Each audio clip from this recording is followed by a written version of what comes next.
আচ্ছা, তড়িৎ রসায়নের লাস্ট পার্ট এটা হচ্ছে ব্যাটারি।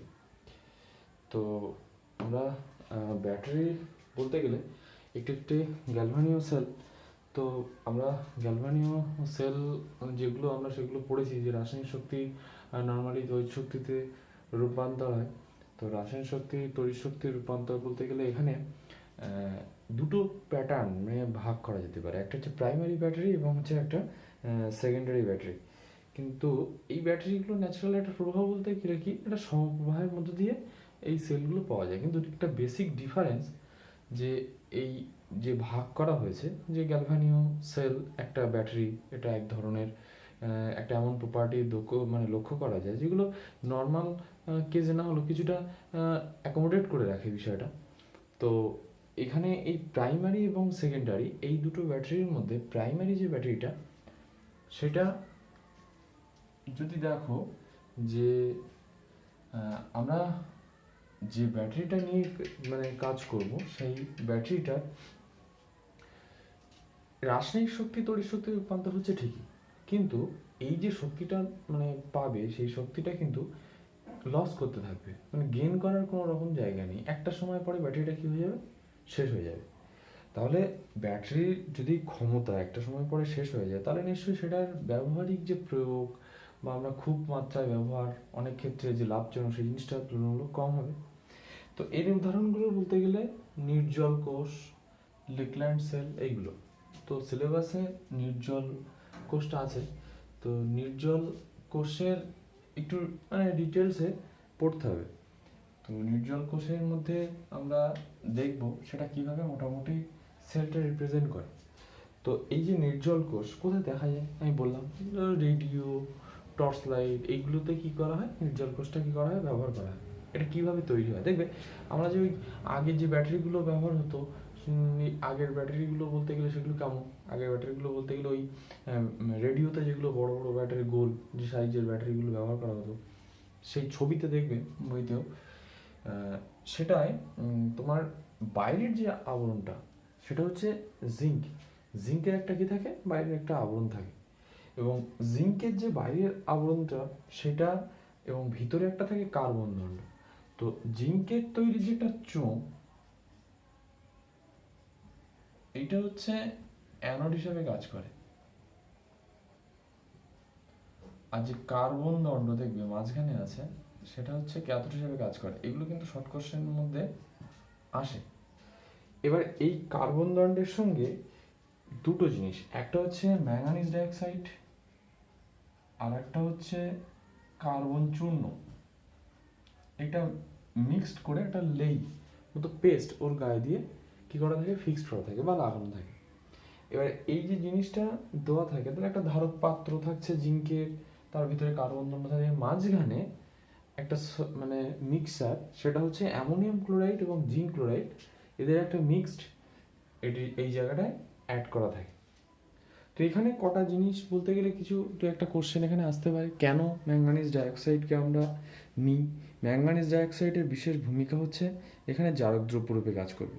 আর অ্যামোনিয়াম ক্লোরাইড কেন নেওয়া হয়, এটি একটি বিজারক পদার্থ, ম্যাঙ্গানিজ ডাইঅক্সাইডকে জারক রূপে আমাদের ব্যবহারে ব্যবহার করার জন্য এটা বাধ্য করবে। ঠিক আছে, এবার যেটা খুব ইম্পর্ট্যান্ট সেটা এই কোষ বিক্রিয়ার দুটো জিনিস কিন্তু আসে, সেটা কি, সেটা হচ্ছে কোষ বিক্রিয়া ক্যাথোড এবং অ্যানোডে সংঘটিত বিক্রিয়া। এইগুলো কিন্তু একটু ভালো করে লিখে লিখে একটু প্র্যাকটিস করতে হবে।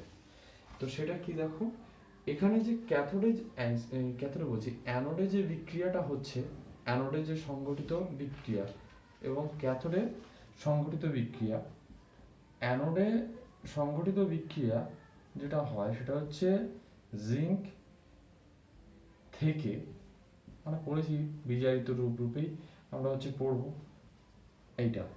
আর ক্যাথোডের সংঘটিত বিক্রিয়া 2MnO2 সঙ্গে, এটা কিন্তু সলিড, 2NH4 এটা অ্যাকোয়াস প্লাস 2 ইলেকট্রন, তীর চিহ্ন দিয়ে Mn2O3 এটা solid plus 2NH3 aqueous plus H2O, এটা হচ্ছে লিকুইড। এটা ওভারঅল বিক্রিয়া দিয়ে তুমি এখানে লিখে দেবে কিছুই না, জিঙ্ক প্লাস 2MnO2 সলিড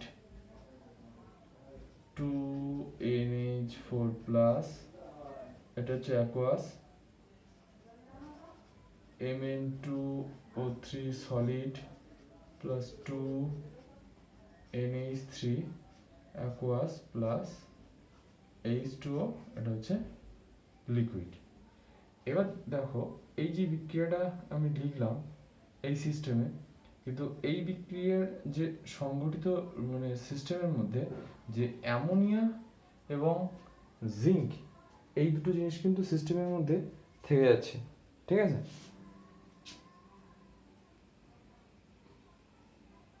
এটা আছে Zn2 প্লাস, আগে এটা লেখা হয়নি, এটা হচ্ছে Zn2 প্লাস আগে, এই যে এখান থেকে এইটা আর এইটা থাকছে সিস্টেমে। এই দুটোর যে প্যাটার্ন মানে কি, এই দুটো তো মিক্স হচ্ছে, ZnNH3 এটা 2 প্লাস, এটা হচ্ছে কমপ্লেক্স মানে জটিল যৌগ তৈরি করে। পরীক্ষায় এই কোশ্চেনটা সাধারণত জটিল যৌগ তৈরি করছে, সেটার গঠন সংকেত দাও, সেটা কি হয়, এটা কিন্তু আলাদাভাবে থাকে না, মিক্সারের মধ্যে সিস্টেমে এরকমভাবে তৈরি হয়ে যায়, ঠিক আছে? আর এই যে কোষ, এটার মোটামুটি ভোল্ট থাকে 1.5 ভোল্ট, এরকম কাছাকাছি। তাহলে অনেকগুলো কোশ্চেন এখান থেকে আসতে পারে। ক্যাথোড এবং অ্যানোডের সংঘটিত বিক্রিয়া, এটা হচ্ছে সামগ্রিক বিক্রিয়া, এটা হচ্ছে সামগ্রিক বিক্রিয়া।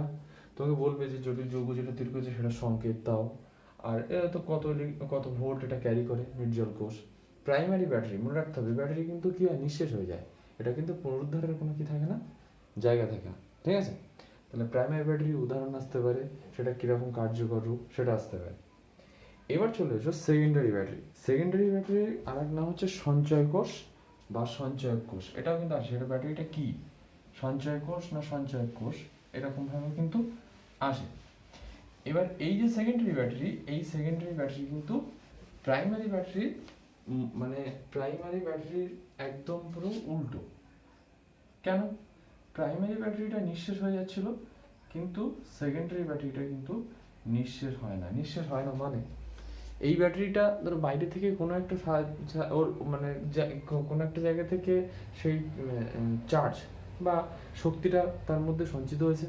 এবার শক্তিটা সঞ্চিত হয়ে যাওয়ার পরে এইবার এই ব্যাটারির ভিতরে রাসায়নিক বিক্রিয়া সংঘটিত হয়ে তড়িৎ শক্তিটা বেরোচ্ছে প্রথমে, মানে যেটা আমি কোনো একটা ইনভার্টার হোক বা কোনো একটা সিস্টেমে যখন আমি লাগাচ্ছি চার্জেবল ব্যাটারি কাজ করছে যেটা, সেটাকে বলছি। তাহলে সেটার প্রথম যেটাকে এই যে রাসায়নিক শক্তিটা তড়িৎ শক্তিতে রূপান্তরিত হলো প্রথমে, এটার নাম হচ্ছে তড়িৎ ক্ষরণ। ক্ষরণ হচ্ছে তড়িৎ। এবার শেষ হয়ে গেল, ফার্দার এটাকে বহির্বর্তনী বাইরের সাহায্যে আমি এটাকে আবার চার্জ দিলাম। তাহলে এটাকে যদি বাইরের সাহায্যে আমি চার্জ দিতে পারি, তাহলে আবার সেই কি রাসায়নিক শক্তিটা ওর মধ্যে সঞ্চিত হবে। তাহলে এই প্রক্রিয়াটাকে আমরা বলবো আহিতকরণ। একটা জিনিস ভালো করে দেখো, এই যে দুটো জিনিস লিখলাম, দুটো রিভার্স না, একটা আর একটার পুরো রিভার্স প্রসেস। তাহলে একটা আর একটা যদি রিভার্স হয়, এর যে বিক্রিয়াটা হবে ক্যাথোডে বা অ্যানোডে, এটা মনে রাখবে। তড়িৎক্ষরণের ক্ষেত্রে আহিতকরণটা তার ঠিক উল্টো হবে, ঠিক আছে? বইয়ের সঙ্গে শুধু মিলিয়ে নেবে। আমি সে জাস্ট একটা লিখে দিচ্ছি, প্রথমটা তড়িৎক্ষরণটা লিখছি,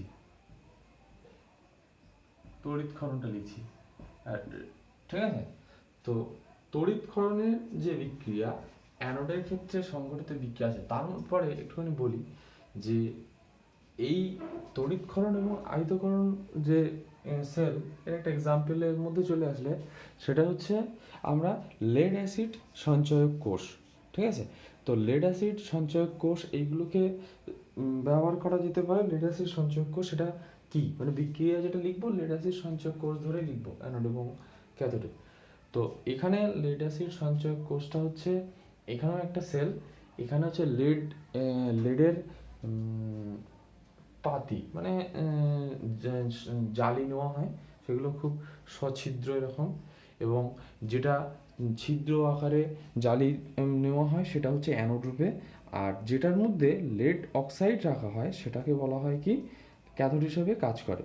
আর ব্যাকেলাইট বা কাচের আধার পাত্র নেওয়া হয় যার মধ্যে H2SO4 একটা সলিউশন দ্রবণ তো লাগবে, সেইটা ব্যবহার করা হয় ওর ভিতরে। এইভাবে সেলটাকে রিপ্রেজেন্ট করা হয় এবং সেই সেলের ক্ষেত্রে এবার মানে ক্যাথোড এবং অ্যানোডের পারস্পরিক যে বিক্রিয়ার রূপটা, সেখানে কিভাবে ক্যাথোড এবং অ্যানোডের মানে বিক্রিয়ার সংগঠন হচ্ছে। দেখো, অ্যানোডে যে সংগঠন হচ্ছে সেটা হচ্ছে lead solid plus SO4 2 minus, এটা হচ্ছে অ্যাকোয়াস। এখান থেকে তৈরি হচ্ছে PbSO4 সলিড প্লাস 2 ইলেকট্রন। আর ক্যাথোডে যেটা হচ্ছে PbO2 solid plus 4H plus aqueous SO4 2 minus aqueous plus 2 electron. এখান থেকে উৎপন্ন হচ্ছে PbSO4 সলিড প্লাস 2H2O, এটা হচ্ছে লিকুইড। এবার এই যে বিক্রিয়াটা লিখলাম, টোটাল বিক্রিয়াটা তাহলে কি হবে? Pb সলিড PbO2 সলিড, এই দেখো PbO2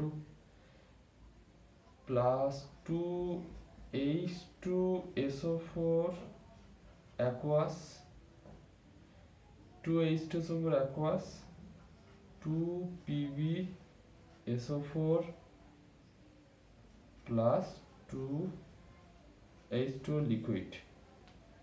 ঠিক আছে, এবার এখানটা তোমার মনে হচ্ছে যে কি লিখলো এখানটায়? দেখো, এই যে সালফেটটা লিখেছি SO4, এই যে SO4 লেখা আছে, SO4 তো দিকে নেই, এটা দু অণু আছে তাই দু অণু লিখেছি। আর H2SO4, দেখো এইগুলো জুড়ে দাও, তাহলে 4H প্লাস আর 2SO4 মাইনাস, তাহলে 2H2 দেখো 2 2 4 তাই 4, আর 2SO4 মাইনাস, এই একটা SO4 মাইনাস এই একটা SO4 মাইনাস, একসঙ্গে জুড়ে দিয়েছি, সেই জন্য এই বিক্রিয়াটা এই হয়েছে। এটা কিসের লিখলাম? তড়িৎক্ষরণ বিক্রিয়া অ্যানোডের এবং ক্যাথোডের। অ্যানোডের ক্ষেত্রে যখন আহিতকরণ হবে, অ্যানোডের ক্ষেত্রে এই বিক্রিয়াটাই উল্টে যাবে, মানে এটা উল্টে যাবে বলতে গেলে PbSO4 প্লাস 2 ইলেকট্রন তীর চিহ্ন দিয়ে দেখবে Pb প্লাস SO4 2 মাইনাস। ক্যাথোডের হবে PbSO4 প্লাস 2H2O তীর চিহ্ন, মানে এই পার্টটা এই পাশে বসবে আর এই পুরো পার্টটা তীর চিহ্নের ডান পাশে বসবে। নিশ্চয়ই কি এই পার্টটা ওই পাশে বসবে আর এই পার্টটা ওই পাশে বসবে, জাস্ট উল্টো, একটা পড়লে আর একটা হয়ে যাবে। তো এই বিক্রিয়া সংঘটিত হয় এবং এখানে কিন্তু এই যে বলছিলাম যে লেডের যে সছিদ্র পাতগুলি সমান্তরাল সমভাবে থাকছে, মোটামুটি 2 ভোল্টের যোগ করা হয়, মোটামুটি 6টা রাখলে 12 ভোল্টের যে ব্যাটারিগুলো পাওয়া যায় সেগুলো এখানে কি পাওয়া যেতে পারে। ঠিক আছে, তাহলে এটা বোঝা গেল। এরপরে যেটা আছে, এটা কিন্তু যে বিক্রিয়া লিখলাম এটা হচ্ছে লেড অ্যাসিড সঞ্চয়ক কোষ, কিন্তু বিষয়টা হচ্ছে সেগুলো কিন্তু সেকেন্ডারি ব্যাটারির এক্সাম্পল, এটা হলো। এরপর একটা হচ্ছে জ্বালানি কোষ। জ্বালানি কোষ হচ্ছে এটা এক ধরনের একটা গ্যালভানীয় সেল, মানে গ্যালভানীয় সেলেরই পার্ট, কিন্তু গ্যালভানীয় যে সেলের রিয়াকশন এবং এর মধ্যে একটুখানি পার্থক্য আছে জ্বালানি কোষের। গ্যালভানীয় সেলের যে কোষ বিক্রিয়াটা হচ্ছে সেটা কোষের ভিতরে বাইরে থেকে কোনো কিছু যোগ করা হয় না, কিন্তু এই যেটা জ্বালানি কোষ পড়বো আমরা, এটাতে কিন্তু বাইরে থেকে এজেন্সি থেকে যোগ করছি, এটাই জাস্ট পার্থক্য, কিন্তু ঘটনা জিনিসটা মানে মোটামুটি সেম।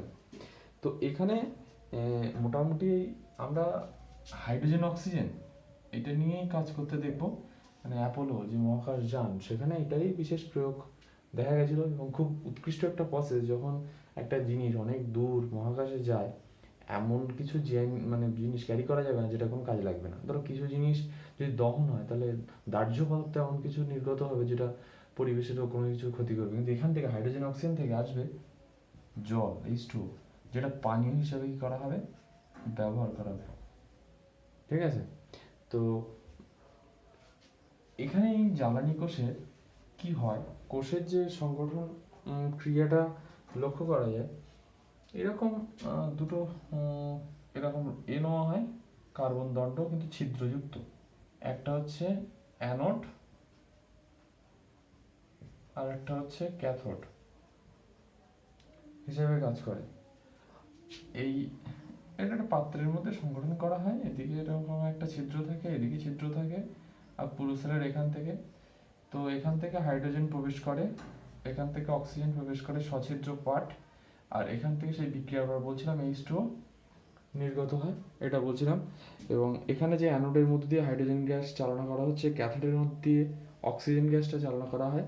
এই দেখো, অ্যানোডের ভিত্তিতে হাইড্রোজেন গ্যাস, ক্যাথোডের ভিত্তিতে অক্সিজেন গ্যাসকে চালনা করা হচ্ছে, এবং ফলে অ্যানোডে হাইড্রোজেন জারিত হচ্ছে এবং ক্যাথোডে অক্সিজেন বিজারিত হচ্ছে, এবং এটাই সংঘটিত ক্রিয়াটা ঘটনার ফলে উৎপন্ন হচ্ছে জল। যে জলটাকে আমি বলছি কি বেরিয়ে যাচ্ছে, যেটা আমরা পানীয় জল হিসাবে কী করতে পারছি, ব্যবহার করতে পারছি। এখানেও কিন্তু অ্যানোড এবং ক্যাথোডের সংঘটিত বিক্রিয়া আছে, সেই বিক্রিয়াটা কিন্তু দেখতে হবে। দেখো, এই জ্বালানি কোষের যে অ্যানোডের বিক্রিয়া সেটা হচ্ছে 2H2 প্লাস 4OH মাইনাস, এটা কি অ্যাকোয়াস বিক্রিয়া, 4H2 লিকুইড প্লাস 4 ইলেকট্রন। আর ক্যাথোডের ক্ষেত্রে দেখো, অক্সিজেন এটা গ্যাস প্লাস 2H2 এটা liquid plus 4 electron, 4OH minus, এটা হচ্ছে অ্যাকোয়াস। ঠিক আছে, তাহলে এই যে বিক্রিয়াটা লিখলাম টোটাল, দেখবে এখানে 2H2 প্লাস অক্সিজেন উৎপন্ন হচ্ছে, H2O, এই দু অণু, এটা লিকুইড। ঠিক আছে,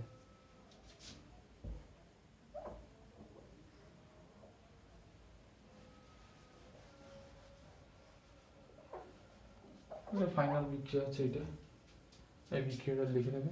তাহলে অ্যানোড এবং ক্যাথোডে প্রত্যেকটারই কিন্তু সংঘটিত বিক্রিয়া আমি দেখছি, এবং সেই সংঘটিত বিক্রিয়া দিয়েই কিন্তু রিয়াকশনটা হচ্ছে। ঠিক আছে, এবং এটা কিন্তু পরীক্ষা আসে, এবং একটা কোশ্চেনে, জ্বালানি কোশ্চেন, তুমি যদি অ্যানোড ক্যাথোড এবং সামগ্রিক বিক্রিয়াটা লিখতে পারো, মানে কোশ্চেনের অ্যান্সার অনেকটা মানে অ্যাপ্রোপ্রিয়েট হয়ে যাবে।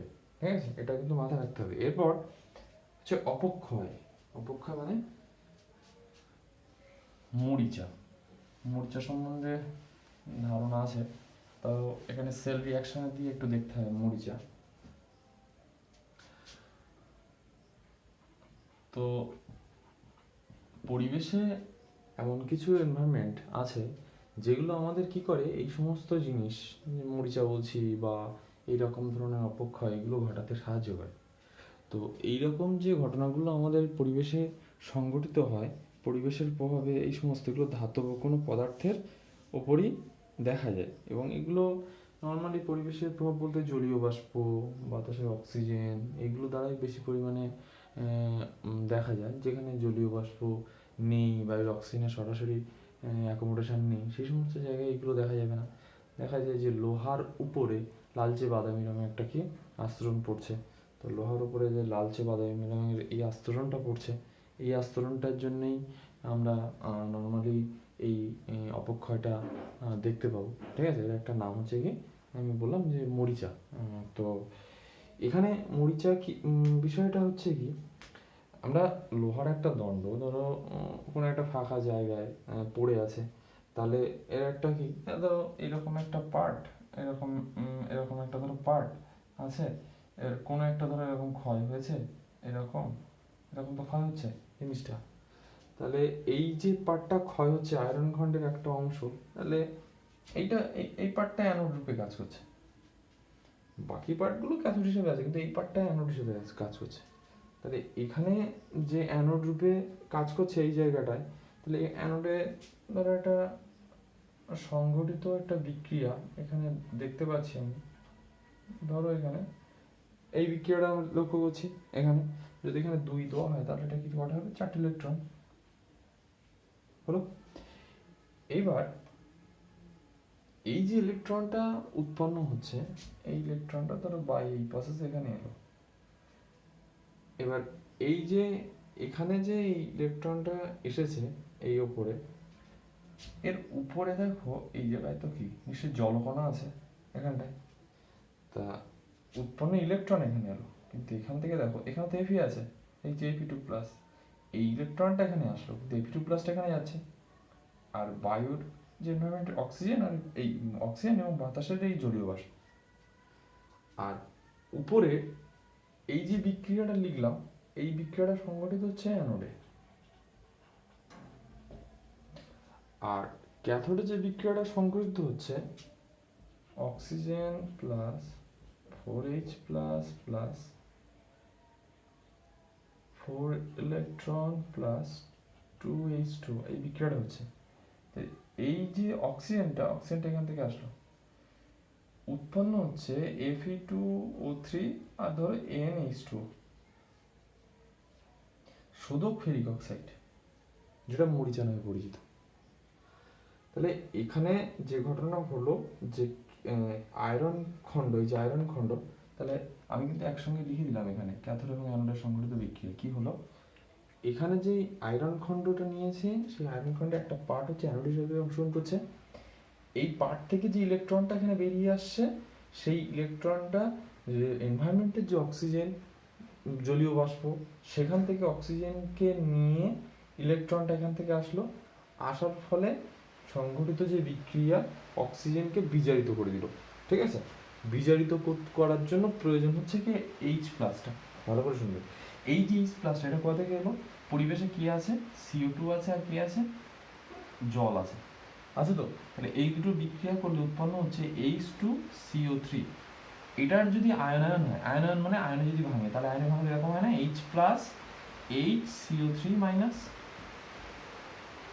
এই যে H প্লাসটা তৈরি হচ্ছে সেই H প্লাসটা কোনটা এখানে এটা, ঠিক আছে। তাহলে এই H প্লাসটা হলো আসার পরে উৎপন্ন হচ্ছে এটা হচ্ছে শোধক ফেরিক অক্সাইড, যেটার নাম হচ্ছে কি মরিচা। তাহলে অ্যানোডে সংঘটিত বিক্রিয়া, ক্যাথোডে সংঘটিত বিক্রিয়া এখানে এবার লিখলাম না। আর ওভারঅল এবং অ্যানোড এবং ক্যাথোডের যে সংঘটিত বিক্রিয়াটা এর দুটো যোগ করে দেবেন, এবং মরিচার যে টোটাল যে রিয়াকশন যেটা আছে সেটা দেখো 2Fe2+ অ্যাকোয়াস, যদি মরিচার বলে যে শুধু বিক্রিয়া দাও তখন এই বিক্রিয়াটাই লিখবে 2 + NH2O liquid, Fe2O3 NH2O solid, 4H+, এইটাই কি শোধক ফেরিক অক্সাইড। ঠিক আছে, তো এইভাবে কিন্তু এটা ঘটনাটা ঘটে।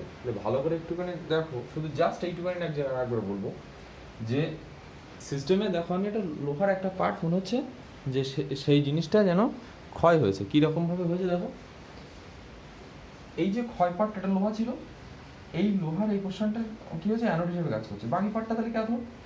এবার এখানে এটা ক্ষয় হচ্ছে মানে Fe থেকে Fe2+ প্লাস 4 ইলেকট্রন হয়েছে, এবার Fe থেকে Fe2 ইলেকট্রন, এই যে ইলেকট্রনটা এই পথ দিয়ে ধরো এখানে আসে, এইদিকে আসছে, ক্যাথোডের দিকে আসবে ইলেকট্রনটা আসে, আর Fe2+টা উপরের দিকে হয়ে যাচ্ছে।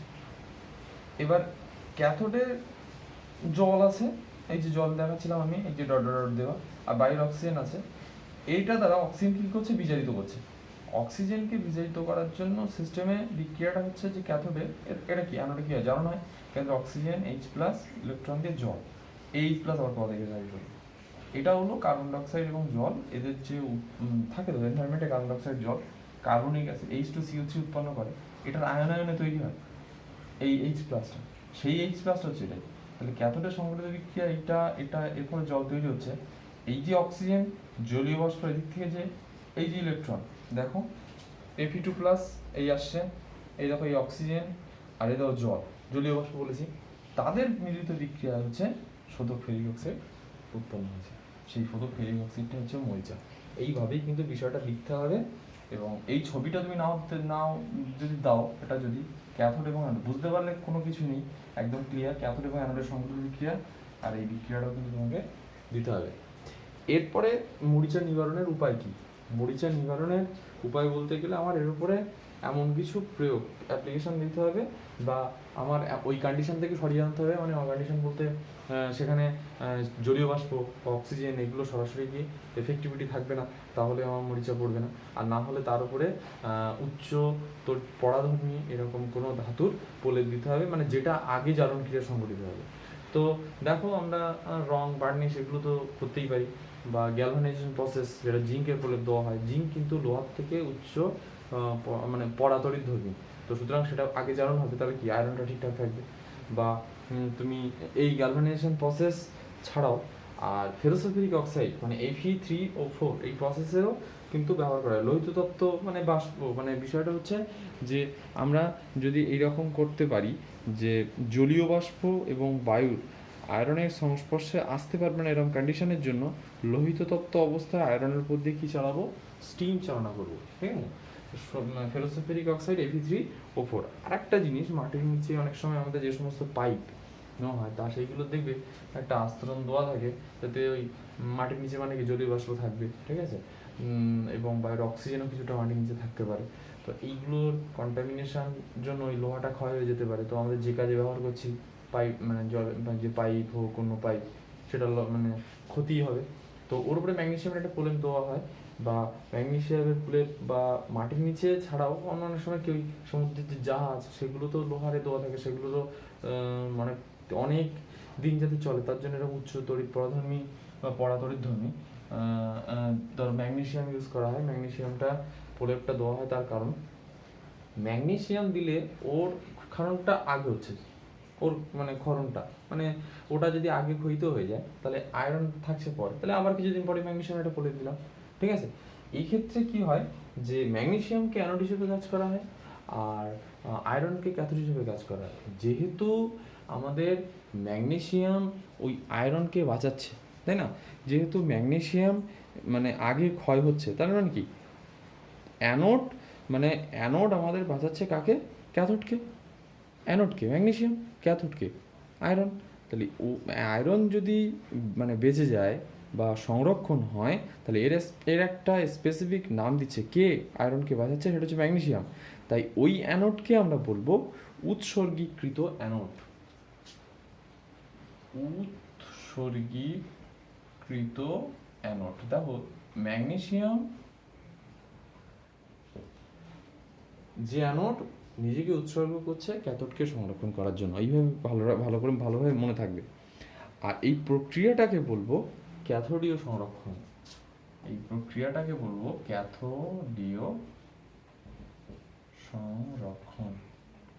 ক্যাথোডের সংরক্ষণ হচ্ছে, তাই এটাকে বলা হয় আমার ক্যাথোডীয় সংরক্ষণ। তাহলে এখান থেকে আমাকে ভালো করে ওই সিলেবাসের যে পার্টের মধ্যে এখানে প্রত্যেকটা বিক্রিয়া দেখেছো, জারণ বিজারণ বলতে গেলে ক্যাথোড অ্যানোডের সংযুক্ত বিক্রিয়া, এবং মরিচার মধ্যে অনেকগুলি কোশ্চেন নিবারণ করবে কী রূপে যাতে না হয়, তার জন্য মরিচা পড়ছে কীভাবে, এইগুলো ডেফিনেশান এবং প্রত্যেকটা পার্ট আগের যে সমস্ত জিনিসগুলো পড়েছি সেগুলো খুব ভালোভাবে মোটামুটি দেখবে।